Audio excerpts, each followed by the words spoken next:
नमस्कार दोस्तों, स्वागत है आपका हमारे YouTube चैनल जरधारी क्लासेस में। दोस्तों, उत्तराखंड जिला सीरीज़ में आज हम आपके लाए हैं चमोली जनपद MCQ प्रैक्टिस सेट।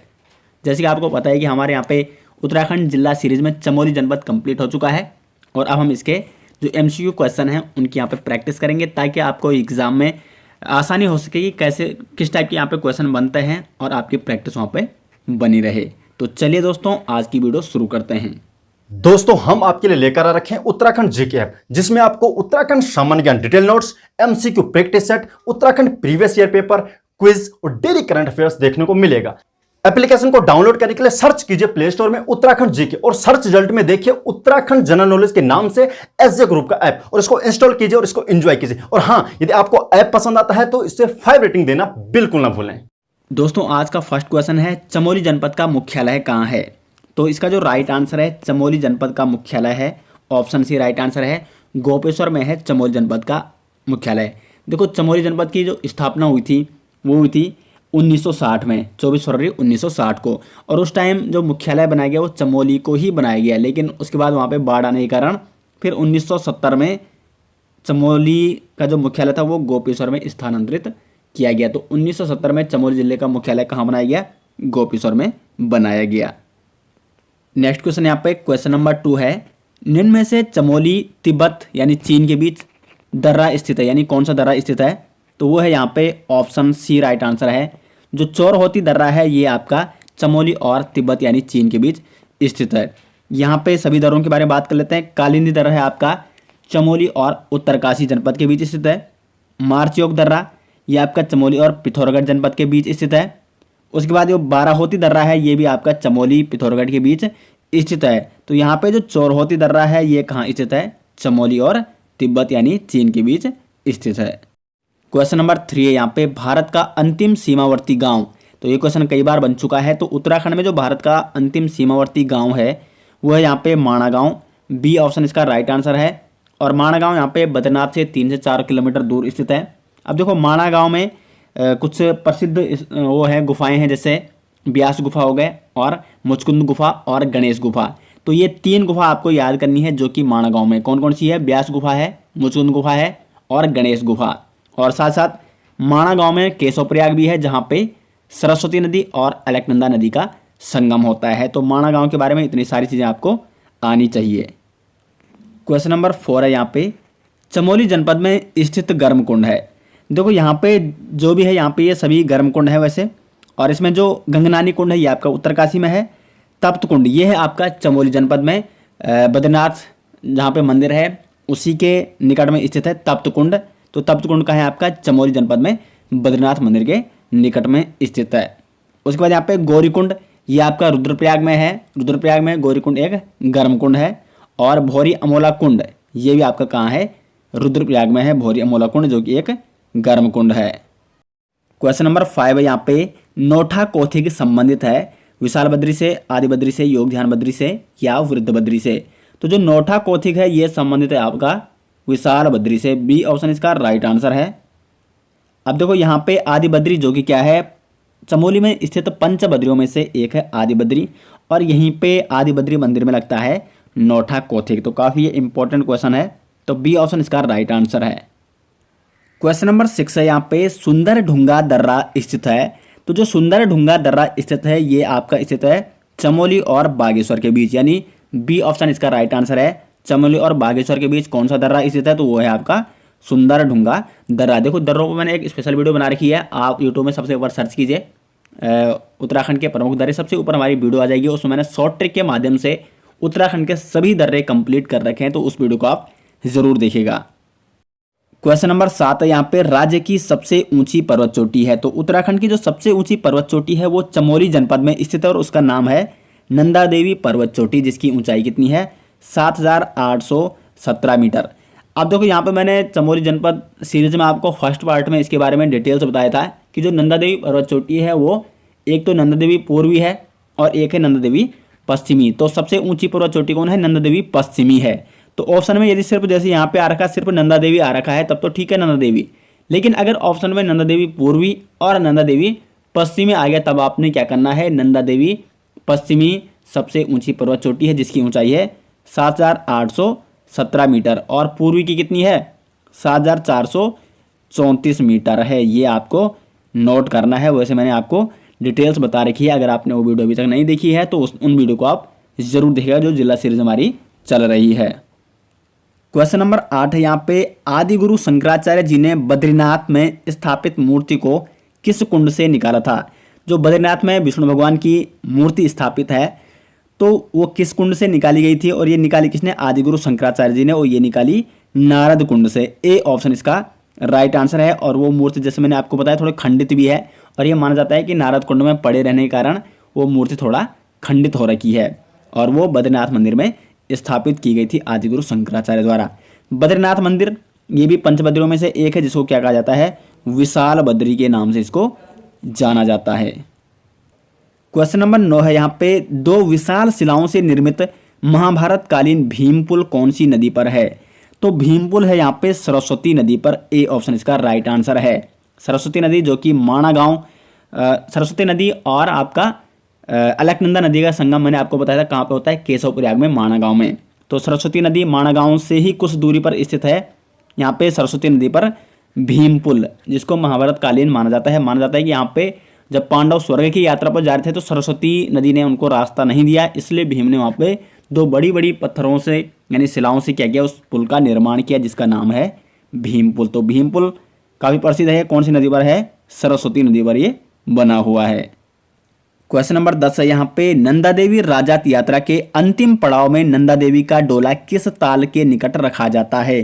तो ये रखा जाता है आपका होमकुंड ताल के निकट। बी ऑप्शन इसका राइट आंसर है। देखो नंदा देवी राजात यात्रा कहाँ से प्रारंभ होती है, नोटी से प्रारंभ होती है, और अंतिम पड़ाव यानी जहाँ पे नंदा देवी का डोला रखा जाता है वो है होमकुंड पे। और यहाँ से जो अन्य लोग होते हैं वो वापस आ जाते हैं, और जो चौसिंगिया खाडू सम्मिलित किया जाता है नंदा देवी राजात यात्रा में, वो यहाँ से अकेले आगे सफ़र करता है हिमालय की ओर। और ये जो होमकुंड है ये कहाँ है, ये आपका जो त्रिशूल पर्वत है उसकी तलहटी में बसा हुआ है होमकुंड। क्वेश्चन नंबर 11 है यहाँ पे, निम्न में से कौन से मंदिर में भगवान विष्णु भगवान की आधी आकृति की मूर्ति है।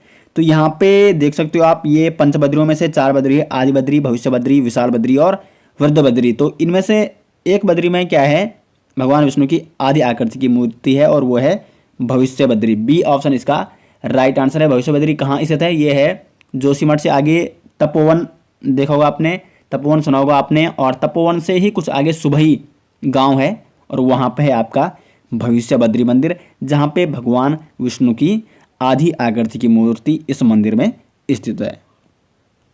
क्वेश्चन नंबर 12 है यहाँ पे, कल्पेश्वर मंदिर में भगवान शिव के किस भाग की पूजा होती है। कल्पेश्वर मंदिर ये चमोली जनपद में स्थित है, और पंच केदारों में से एक है कल्पेश्वर मंदिर, जिसको अंतिम केदार भी माना जाता है। तो यहाँ पे भगवान शिव की जटाओं की पूजा होती है। सी ऑप्शन इसका राइट आंसर है। अब देखो यहाँ पे जो पंच केदार है उनमें भगवान शिव के अलग अलग भागों की पूजा होती है। तो मुख की पूजा कहाँ होती है, रुद्रनाथ में होती है। ये भी आपका कहाँ है, चमोली जनपद में। रौद्र मुख की पूजा कहाँ होती है, रुद्रनाथ में। नाभि की पूजा कहाँ होती है, तो ये होती है आपकी मदमहेश्वर में। मदमहेश्वर से आपको ध्यान रखना, मध्य का मतलब होता है बीच का भाग। तो नाभि कहाँ होती है, मध्य में होती है ना, तो मदमहेश्वर में नाभि की पूजा होती है। जटाओं की पूजा कहाँ होती है, जैसे मैंने आपको अभी बता दिया है, कल्पेश्वर मंदिर में। और भुजाओं की पूजा कहाँ होती है, तो ये होती है तुंगनाथ में, जो कि उत्तराखंड का सबसे ऊंचाई पर स्थित मंदिर है। और ये चारों जो मैंने अभी आपको बताया, पंच केदारों में से 4 केदारों के बारे में बताया मैंने आपको, और ये चारों भागों की पूजा इन 4 मंदिरों में होती है। क्वेश्चन नंबर 13 है यहाँ पे, निम्न में से पंचकुंडों में सम्मिलित नहीं है।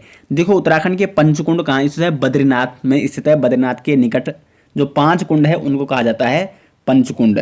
तो पंचकुंडों में कौन कौन से कुंड आते हैं, नारद कुंड हो गया, तप्त कुंड हो गया, मानुषी कुंड हो गया आपका, और त्रिकोण कुंड हो गया, और सत्यपथ कुंड आ गया। तो ये 5 कुंड है जो कि पंचकुंडों में सम्मिलित हैं। तो इनमें वेदनीय कुंड नहीं सम्मिलित है। तो सी ऑप्शन इसका राइट आंसर है, वेदनीय कुंड पंचकुंडों में सम्मिलित नहीं है। क्वेश्चन नंबर 14 है यहाँ पे, मुखौटा नृत्य संबंधित है। तो मुखौटा नृत्य किसमें किया जाता है, रम्माण महोत्सव में किया जाता है। ए ऑप्शन इसका राइट आंसर है। रम्माण महोत्सव जो कि चमोली जिले के सलूड़ गांव में प्रतिवर्ष लगता है, अप्रैल माह में लगता है लगभग, और काफ़ी प्रसिद्ध ये मंदिर है। और इसमें रामायण पाठ भी किया जाता है। रामायण से रामायण आपको याद करना है और इसमें मुखौटा नृत्य भी किया जाता है। तो ए ऑप्शन इसका राइट आंसर है। क्वेश्चन नंबर 15 है यहाँ पे, चमोली जनपद की कौन सी विधानसभा सीट अनुसूचित जाति यानी एससी के लिए आरक्षित है? देखो चमोली जनपद में 3 विधानसभा सीटें हैं, बद्रीनाथ, कर्णप्रयाग और थराली। तो इसमें जो थराली विधानसभा सीट है वो एससी यानी अनुसूचित जाति के लिए आरक्षित विधानसभा सीट है। तो सी ऑप्शन इसका राइट आंसर है। क्वेश्चन नंबर 16 यहाँ पे, पंच केदारों में से ऐसा कौन सा केदार है जिसके कपाट वर्ष भर खुले रहते हैं? तो ऐसा है आपका कल्पेश्वर महादेव मंदिर। डी ऑप्शन इसका राइट आंसर है, जो कि पंच केदारों में से अंतिम केदार है और यहाँ पे भगवान शिव की जटाओं की पूजा होती है। मैंने आपको ऊपर ही बताया था। और ये एक ऐसा मंदिर है जिसके कपाट क्या होते हैं, वर्ष भर में खुले रहते हैं, यानी शीतकाल में बंद नहीं होते। तो डी ऑप्शन इसका राइट आंसर है। क्वेश्चन नंबर 17 है यहाँ पे, कौन सा ताल उत्तराखंड का रहस्यमयी ताल के नाम से जाना जाता है? तो यहाँ पे इसका जो राइट आंसर है ऑप्शन सी, रूपकुंड को माना जाता है उत्तराखंड का रहस्यमयी ताल। तो कई बार रूपकुंड की जगह रहस्यमयी ताल भी आ जाता है कि रहस्यमयी ताल कहाँ स्थित है, तो ये चमोली जनपद में स्थित है। यानी रूपकुंड या रहस्यमयी ताल जो कि चमोली जनपद में स्थित है। और इसको रहस्यमयी ताल इसलिए माना जाता है कि यहाँ पे अभी भी मानव कंकाल प्राप्त होते हैं इस ताल से, इसलिए इसमें कुछ ना कुछ रहस्य तो छुपा है, इसलिए इसको रहस्यमयी ताल के नाम से जाना जाता है। क्वेश्चन नंबर 18 यहाँ पे, जोशीमठ कौन सी नदी के तट पर बसा हुआ है? जोशीमठ जो कि प्रसिद्ध स्थल है चमोली जनपद का, और यहाँ पे ये बद्रीनाथ मंदिर का शीतकालीन स्थल भी है। यहाँ का जो नरसिंह मंदिर है वहाँ पे शीतकाल में बद्रीनाथ मंदिर की पूजा भी होती है, यानी बद्रीनाथ की पूजा होती है। और ये कौन सी नदी के तट पर बसा हुआ है? तो ये बसा हुआ है अलकनंदा नदी के तट पर। इससे आप ये इस प्रकार ध्यान रख सकते हैं, जैसे कि बद्रीनाथ किस नदी के तट पर बसा हुआ है? अलकनंदा नदी के तट पर। तो शीतकाल में बद्रीनाथ मंदिर की यानी बद्रीनाथ की पूजा कहाँ होती है? जोशीमठ में होती है। तो जोशीमठ भी किस नदी के तट पर बसा है? अलकनंदा नदी के तट पर बसा हुआ है। और चमोली हो गया, ये भी अलकनंदा नदी के तट पर बसा है। गोपेश्वर हो गया, ये भी अलकनंदा नदी के तट पर बसा हुआ है। तो कुछ प्रमुख नगर जो इंपॉर्टेंट है वो आपको जरूर नोट करने हैं, कौन सी नदी के किनारे बसे हुए हैं। इस प्रकार के क्वेश्चन भी कई बार पूछे जाते हैं। क्वेश्चन नंबर 19 है यहाँ पे, पंच केदारों में से कौन सा एक शामिल नहीं है? तो यहाँ पे जो विश्वनाथ मंदिर है ये पंच केदारों में शामिल नहीं है। विश्वनाथ मंदिर ये भगवान शिव को समर्पित है, लेकिन ये पंच केदारों में शामिल नहीं है। पंच केदारों में से 3 केदार तो आपके रुद्रप्रयाग में है और 2 केदार चमोली जनपद में है। रुद्रप्रयाग में कौन कौन से? एक तो हो गया केदारनाथ, दूसरा हो गया तुंगनाथ, तीसरा हो गया मधमहेश्वर, 3 तो हो गया केदारनाथ में। और 2 चमोली में कौन कौन से हैं? एक है आपका कल्पेश्वर और एक है रुद्रनाथ। तो ये 5 केदार आपको नोट करने हैं जो कि रुद्रप्रयाग और चमोली जनपद में स्थित है। क्वेश्चन नंबर 20 है, हेमकुंड ताल कितने पर्वतों से घिरा हुआ है? तो हेमकुंड ताल घिरा हुआ है 7 पर्वतों से। तो कई बार इस प्रकार से भी क्वेश्चन बनता है कि बताइए 7 पर्वतों से कौन सा ताल घिरा हुआ है? तो हेमकुंड ताल घिरा हुआ है। इसको लोकपाल भी कहा जाता है क्योंकि यहाँ पे सिखों के 10वें गुरु गोविंद सिंह ने तपस्या की थी हेमकुंड ताल के निकट पर। तो ये भी आपको नोट करना है। और यहाँ पे हेमकुंड साहिब भी स्थित है, एक गुरुद्वारा है यहाँ पे हेमकुंड साहिबा, तो वो आपको हेमकुंड साहिब वहाँ पे आपको वो नोट करना है। क्वेश्चन नंबर 21 है यहाँ पे, निम्न में से पंच प्रयागों में सम्मिलित नहीं है। देखो उत्तराखंड में जो पंच प्रयाग कौन कौन से हैं? विष्णु प्रयाग हो गया, उसके बाद आता है आपका नंद प्रयाग और तीसरा आता है कर्ण प्रयाग। तो ये 3 प्रयाग आपके पंच प्रयागों में से 3 प्रयाग चमोली जनपद में है। उसके बाद एक रुद्रप्रयाग है और एक है देवप्रयाग जो कि टेरी जनपद में है। तो ये है पंच प्रयाग। तो यहाँ पे जो केशव प्रयाग है ये पंच प्रयागों में सम्मिलित नहीं है। पंच प्रयाग कर्ण प्रयाग हो गया, रुद्रप्रयाग, विष्णु प्रयाग, ये 3 प्रयाग पंच प्रयागों में आते हैं। केशव प्रयाग पंच प्रयाग में नहीं आता है। केशव प्रयाग कहाँ है? माणा गांव में। और यहाँ पे कौन कौन सी नदी का संगम होता है? अलकनंदा का और सरस्वती नदी का संगम होता है केशव प्रयाग में। क्वेश्चन नंबर 22 है यहाँ पे, व्यास गुफा कहाँ स्थित है? केदारनाथ, बद्रीनाथ, गंगोत्री या यमुनोत्री है। तो जो व्यास गुफा है वो है आपकी बद्रीनाथ मंदिर में। अब देखो ये बद्रीनाथ मंदिर से कुछ आगे एक गांव है माणा गांव, मैं आपको बता चुका हूँ, वहाँ पे स्थित है व्यास गुफा। तो कई बार क्वेश्चन इस टाइप से बनता है। तो मतलब वहाँ पे 4 धाम दे देगा और बताए कि निम्न धामों में से कौन से धाम के निकट है व्यास गुफा? तो ये है बद्रीनाथ धाम के निकट। और यहाँ पे ये मतलब एग्जैक्ट लोकेशन माणा गांव में है। माणा गांव में व्यास गुफा हो गया, मुचकुंद गुफा हो गया और गणेश गुफा, ये 3 गुफाएं आपको याद करनी है। और बद्रीनाथ धाम में कुछ अन्य गुफाएं भी हैं, जैसे आपकी स्कंद गुफा हो गई, गरुड़ और राम गुफा ये बद्रीनाथ धाम के निकट में स्थित हैं। बाकी मैंने काफ़ी डिटेल्स से यहाँ पे चमोली जनपद कंप्लीट करा रखा है, तो आप वहाँ पे जिन्होंने वो सीरीज़ से अभी वो उस सीरीज से नहीं जुड़े हैं या वो वीडियो नहीं देखी है तो उन वीडियो को आप जरूर देखिएगा। 4 पार्ट मैंने बनाए थे चमोली जनपद में और काफ़ी इंपॉर्टेंट है चमोली जनपद एग्जाम की दृष्टि से।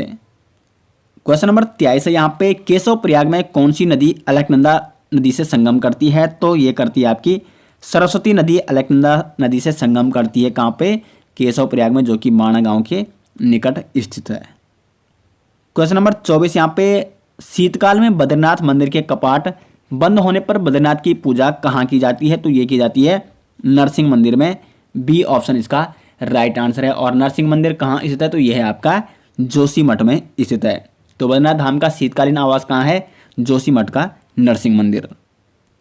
क्वेश्चन नंबर 25 यहाँ पे, रम्माण महोत्सव, इसके बारे में काफ़ी इंपॉर्टेंट है इसलिए मैंने काफ़ी डिटेल्स इसके बारे में चमोली जनपद सीरीज में बताया है। तो रम्माण महोत्सव को यूनेस्को ने विश्व धरोहर उत्सव कब घोषित किया? तो ये किया गया है 2009 में, यानी 2 अक्टूबर 2009 को यूनेस्को ने रम्माण को विश्व धरोहर घोषित किया। तो काफ़ी इंपॉर्टेंट ये क्वेश्चन, ये आपको जरूर नोट करना है कि कब किया। क्वेश्चन नंबर 26 है और आज का लास्ट क्वेश्चन है, निम्न में से कौन सा सूर्य मंदिर चमोली जनपद में स्थित है? तो यहाँ पे जो कुलसारी का सूर्य मंदिर है यह है चमोली जनपद में स्थित, यानी बी ऑप्शन इसका राइट आंसर है। अब देखो यहाँ पे जो मंजियाली का सूर्य मंदिर है ये आपका उत्तरकाशी जनपद में स्थित है। कुलसारी का सूर्य मंदिर हो गया चमोली जनपद में स्थित। पलेठी का सूर्य मंदिर आपका टिहरी जनपद में स्थित हो गया। और मडका का सूर्य मंदिर ये हो गया आपका पिथौरागढ़ जनपद में। तो चारों सूर्य मंदिरों के बारे में मैंने आपको बता दिया कि कौन सा सूर्य मंदिर कौन से जनपद में स्थित है। तो सूर्य मंदिर आपको जरूर नोट करने हैं। अब देखो यहाँ पे टोटल 26 क्वेश्चन बताए मैंने, और अगर आपने चमोली जनपद सीरीज जिसमें मैंने वीडियो बनाई थी वो अगर अच्छे से देखी होगी और अच्छे से नोट्स बनाए होंगे और अच्छे से याद किए होंगे तो ये सारे क्वेश्चन आपको आसानी से आ जाएंगे। तो इन 26 क्वेश्चनों में से आपको अपने आप कितने क्वेश्चन आ रहे थे कमेंट बॉक्स में ज़रूर बताएं। और अगर आपको ये वीडियो अच्छी लगी तो वीडियो को लाइक और शेयर अधिक से अधिक कीजिएगा और वीडियो के बारे में कमेंट बॉक्स में अपनी राय ज़रूर दें। मिलते हैं दोस्तों नेक्स्ट वीडियो साथ, तब तक के लिए धन्यवाद।